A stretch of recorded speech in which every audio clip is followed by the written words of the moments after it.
Good day everyone, I am Francis Rian G. Gaco, Itilid IE, at ngayon tuklasin natin ang isang bagay na fundamental sa lahat ng teknolohiya sa ginagamit natin araw-araw, ang software. Sa video na ito, ating susuriin kung ano ang software kung bakit ito mahalaga sa ICT at kung paano ito nagsisilbi tulay sa pagitan mo at ng iyong mga device. Ano ang software? Ano nga ba talaga ang software? Sa madaling salita, ito ay isang set ng mga instruction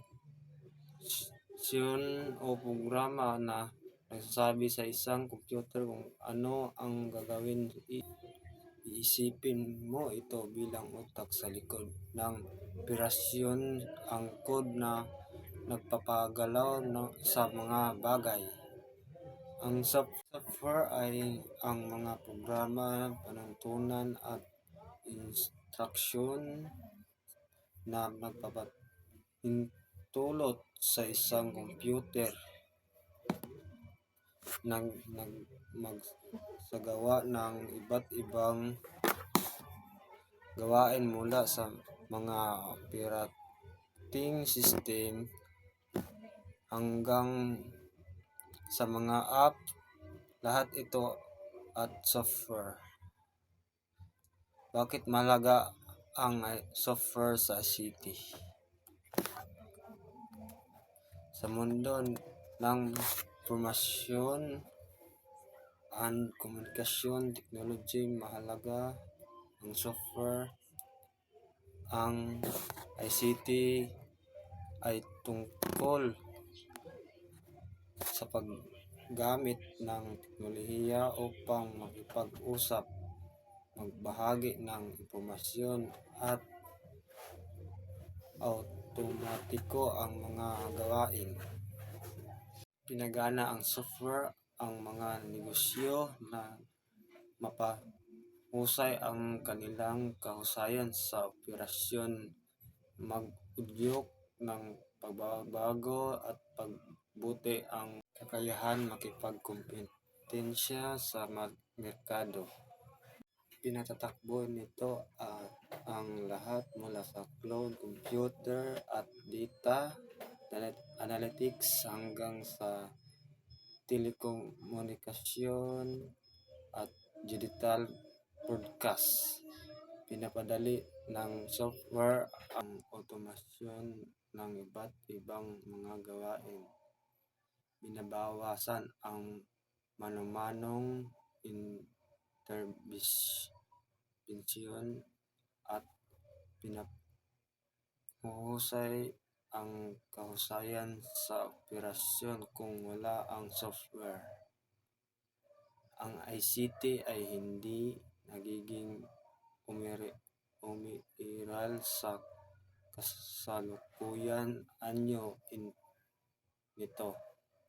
Ang software bilang tulay.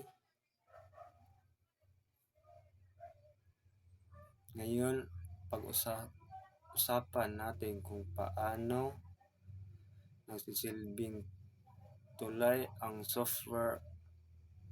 Ang hardware ay ang mga pisikal na bahagi ng iyong computer, tulad ng printer na tumatanggap ng utos na mag-print.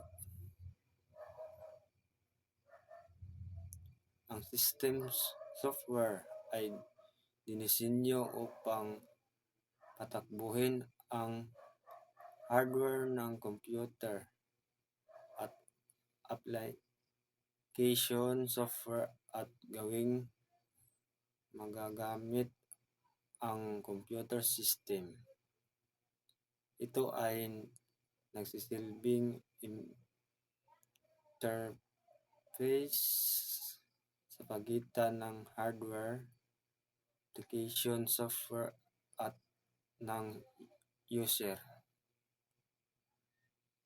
Mga halimbawa ng software bilang tulay. Isipin mo ang pagta-type sa keyboard kapag pinindot mo ang mga isang key. Isinasalin ng software iyon sa isang letra sa screen. O kapag nag-click ka ng isang button, nagpapadala ng utos ng software sa hardware upang magsagawa ng isang aksyon.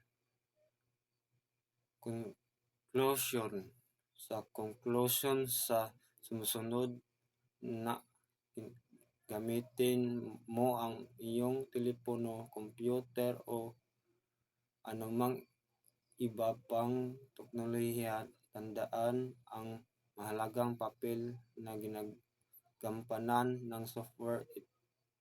Ito ang makina na nagpapatakbo sa ICT at tulay na nag-uugnay sa iyo sa digital na mundo. Salamat sa